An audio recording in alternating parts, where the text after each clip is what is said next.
Olá, gente! Estamos aqui hoje, então, para falar um pouquinho sobre os faraós mais importantes do Egito Antigo. Alguns deles, né, gente? Porque houveram inúmeros faraós, inúmeras dinastias, inclusive mulheres também tiveram poder sobre o Egito Antigo. Mas nós vamos falar um pouquinho hoje sobre os faraós Tutmés I, segundo, terceiro e quarto, né, gente? Então podemos falar sobre Tutmés I. Ele foi faraó do Egito Antigo entre 1524 e 1518 a.C. Gente, eu falo sempre antes de Cristo aqui para vocês, mas vocês podem entender que o período do Egito Antigo se deu todo antes do nascimento de Cristo. Inclusive, gente, historiadores e egiptólogos, historiadores da Bíblia e tudo mais, eles tentam encaixar onde Jesus e os seus apóstolos e seguidores puderam ter vivido neste período, que foi do Egito Antigo. Porque a gente conhece a história de José do Egito, de Moisés no Mar Vermelho e tudo mais. E pode ser que tenha a ver, e historiadores procuram evidências, né, que eles tenham existido nesse período e tentam datar ali o período em que eles existiram no Egito Antigo, né, gente? Mas isso é conversa assim para uma outra aula, então nós vamos retomar aqui os nossos faraós mais importantes, certo? Então, Tutmés I, ele foi da 18ª dinastia e sucessor do cunhado, Amenófis, que reinou em 1551 e 1524 também. E Tutmés I foi destacado principalmente pelo poderio militar, né, que ele pôde trazer para o Egito. E dizem que ele está enterrado no Vale dos Reis, certo? Temos o Tutmés II aqui também, que foi um faraó muito importante, de 1518 a 1504 foi o seu reinado. É filho de Tutmés I, correto? E meio-irmão e marido da rainha Hatshepsut, certo? Ele enviou uma expedição principalmente contra as tribos núbias rebeladas, contra a sua soberania, né? E contra os beduínos, um povo nômade do deserto da Arábia do Sinai. Inclusive os beduínos também, gente, é um assunto muito vasto e interessante a ser estudado. Porém, agora aqui no momento estamos seguindo a linha dos faraós, né, que foram importantes para o Egito Antigo, mas vale a pena procurar sobre os beduínos também. Fica a dica, tá, pessoal? Então, né, gente, acabei de mencionar aqui, né, a rainha Hatshepsut, certo? Então, vou dar uma pausa nos faraós Tutmés para falar um pouco sobre a Hatshepsut, que foi muito importante para o Egito, certo? Como os pais de Hatshepsut eram o rei Tutmés I e a rainha Amnés, Hatshepsut casou-se com seu meio-irmão Tutmés II, que não é filho da primeira esposa de Tutmés I, a rainha Amés. Por isso, ele não tinha tanta importância, tanto poder sobre o Egito quanto a rainha Hatshepsut. Então, por isso o casamento dos dois. Porque naquela época, geralmente, quem assumia o trono era o primogênito, certo? O homem e o primogênito. Porém, como o homem que era para assumir era filho da segunda esposa, ele não tinha tanta importância, tanto quanto o da primeira esposa, que era a rainha Hatshepsut, que veio se tornar a rainha Hatshepsut, né, gente? Então, como ela casou-se com seu meio-irmão, que também foi importante, né? O Tutmés II, que era uma prática habitual naquela época, certo? Foi depois da morte do pai deles, por volta de 1482, que Hatshepsut e seu marido assumiram o poder. Mas ele logo morreu. Thutmose II logo veio a falecer, e ele sempre teve a saúde frágil. Foi aonde que Hatshepsut tomou o poder e veio à frente dos negócios e liderou o Egito como faraó mesmo, certo? E Thutmose III, o enteado de Hatshepsut, tornou-se o rei depois que o Thutmose II faleceu. Mas como ele era muito jovem, ela assumiu. Então ela foi ela que passou a administrar o reinado ali, né? E governou no lugar dele, porque Thutmose III era muito jovem. Hatshepsut tornou-se cada vez mais influente, né? E logo em seguida ela foi coroada faraó, como eu havia falado anteriormente para vocês. E o governante supremo do Egito, certo? A fim de se fortalecer como governante, ela vestia a roupa tradicional dos faraós, isso é uma curiosidade, gente. Inclusive, dizem historiadores que ela chegou a usar uma barba falsa, o que também é uma curiosidade muito intrigante, porque aquele tempo não era comum as mulheres governarem, né, gente? Porém, acontecia, sendo que na sociedade egípcia era feito de tudo para que elas tivessem o mesmo status social, poder social, poder de trabalhar e tudo mais equivalente aos dos homens, certo, gente? Como eu já havia falado no outro vídeo para vocês. E, inclusive, a rainha teve um templo construído em sua honra, né, perto da cidade de Tebas. Pinturas na parede do templo, esculturas registram acontecimentos importantes do seu reinado. Hatshepsut foi muito esforçada em expandir o comércio do Egito e mandou inúmeros navios para as costas comerciais do Mar Vermelho, certo, pessoal? E os navios voltavam repletos com bens preciosos, como ouro, ébano, peles de animais, especiarias, pedras preciosas e tudo que vocês possam imaginar de valia para eles, certo? E com o envelhecimento e o enfraquecimento, né, da rainha e dos seus partidários, Thutmose III, antes muito novo para assumir o trono, agora, quando ela foi envelhecendo, teve o que era necessário para poder assumir o trono. Então, ele subiu ao trono e fortaleceu com seus seguidores.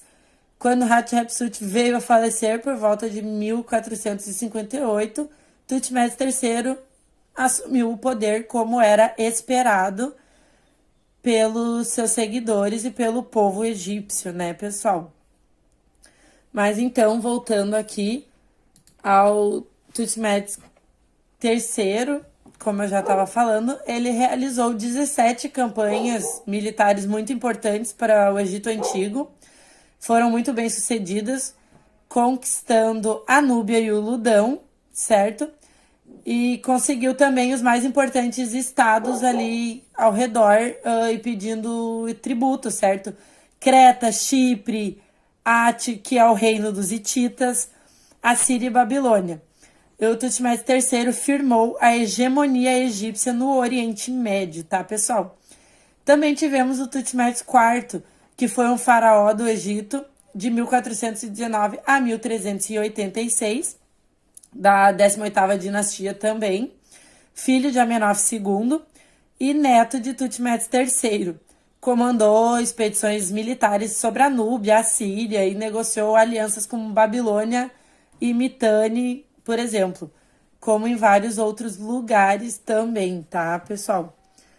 E podemos ver aqui a importância dos faraós na antiguidade egípcia, tá, gente? Dizem aqui, pessoal, que Thutmose I era sucessor de Amenhotep I, o que era um dos faraós importantes da época também. Dizem que seu reinado foi de 13 anos, porém historiadores contestam essa valia de anos e dizem que foi apenas 3 anos de reinado que ele teve. É difícil ter certeza sobre o que aconteceu, né, gente? Mas mas são os fatos históricos que nós temos para passar para vocês agora. Seria isso, certo? E como ele concedeu um grande poderio militar, as origens dele também não são muito claras, mas dizem que ele seria filho de Amenhotep I e de uma concubina chamada Semiseneb. Porém, não se tem certeza também sobre a sua familiaridade com Amenhotep, certo? E considera-se, né, a sua legitimação como rei deve ter, pelo fato dele ter casado com Amose, a filha do rei Amés e da rainha Amés-Nefetari, e a irmã de Amenhotep I. Uma vez que Amenhotep I não tinha gerado um sucessor, então foi onde o Tutmés I virou rei, devido ao seu tio não ter tido filhos, então ele era o sucessor da linha depois de Amenhotep I, certo? Tutmés I, pessoal, era o terceiro rei da dinastia, da 18ª dinastia egípcia, gente. Dizem que era o sucessor de Amenhotep I, correto? Que teve um reinado que durou 13 anos, ali no seu período faraônico. E ele é muito conhecido por um grande poderio militar no Antigo Egito, né, gente? E para alguns especialistas, ele seria filho do rei Amenhotep I e de uma concubina chamada Semizeneb. Mas habitualmente considera-se que ele virou rei por ter casado com a filha do rei Amés e da rainha Amés-Nefertari, a Amose. Seria a filha desses reis, certo? E dizem que porque Amenhotep I não gerou nenhum filho, então foi o sobrinho dele que virou o seu sucessor, né? O Tutmés I. E foi por isso que depois ele também casou com a sua meia-irmã, Hatshepsut, que eu já falei anteriormente, né, pessoal? Que mais tarde viraria soberana do Egito. Tutmés foi enterrado no Vale dos Reis, que é uma espécie de um vale com formações rochosas, onde existem várias cavernas, onde foram enterrados vários faraós, encontrados vários sarcófagos lá. O mais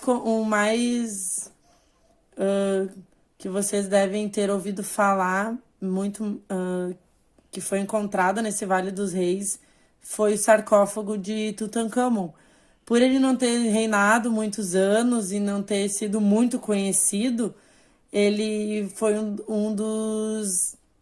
uma das criptas que foi encontrada intacta, sem ter sido saqueada. Então, todos os seus tesouros que ali enterrados com ele para o ingresso na vida eterna, que seria a vida após a morte, estavam com ele, então, e foram achados pelos historiadores, certo, gente?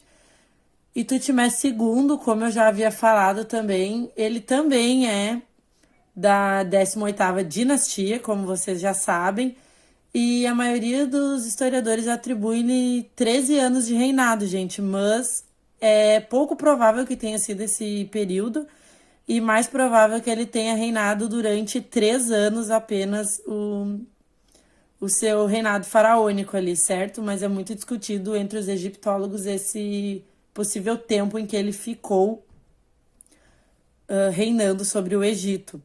Ele deixou poucas inscrições nas autobiografias do Império Novo, né? E filho de Tutmés I, com a esposa secundária, como a gente já sabe também, a Mudnefert. Seria esse o nome da esposa, correto? Então, ele tinha uma superioridade relativamente inferior à sua meia-irmã Hatshepsut, que foi com quem ele casou e conseguiu ascender o trono, para reforçar e garantir a legitimidade real, a legitimidade do trono, né, gente? Para não passar para outra dinastia, outra família, no caso, certo? Então, vários documentos se referem às campanhas que Tutmés II fez. E no seu primeiro ano de reinado, ele dizimou uma campanha militar liderada, uma revolta liderada pela Núbia. Ele conseguiu sanar essa revolta e dizimar ela, certo? E logo depois ele teria levado também... Isso teria levado ao fim do reino de Kush, certo? E conhecendo também outras campanhas, como a dos beduínos, que ele também conseguiu encerrar no sul da Palestina, certo? E a sua múmia foi encontrada em 1881 em Der el-Bahari, mas não se conhece ao certo o paradeiro do seu túmulo. Correto, pessoal? Então, nós temos também o Tutmés ou Tutmoses III, que foi o jovem filho de Tutmoses II, ou Tutmés, como eu já havia falado para vocês, certo? Na teoria, praticamente, ele foi...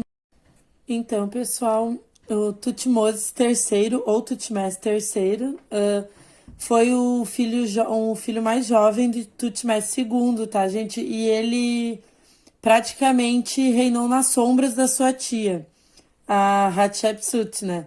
Que ele reinou praticamente só na teoria, enquanto que ele era muito novo para poder assumir o poder. E a sua tia Hatshepsut tomou o poder por ele e reinou o Egito no período enquanto que ele não pôde assumir.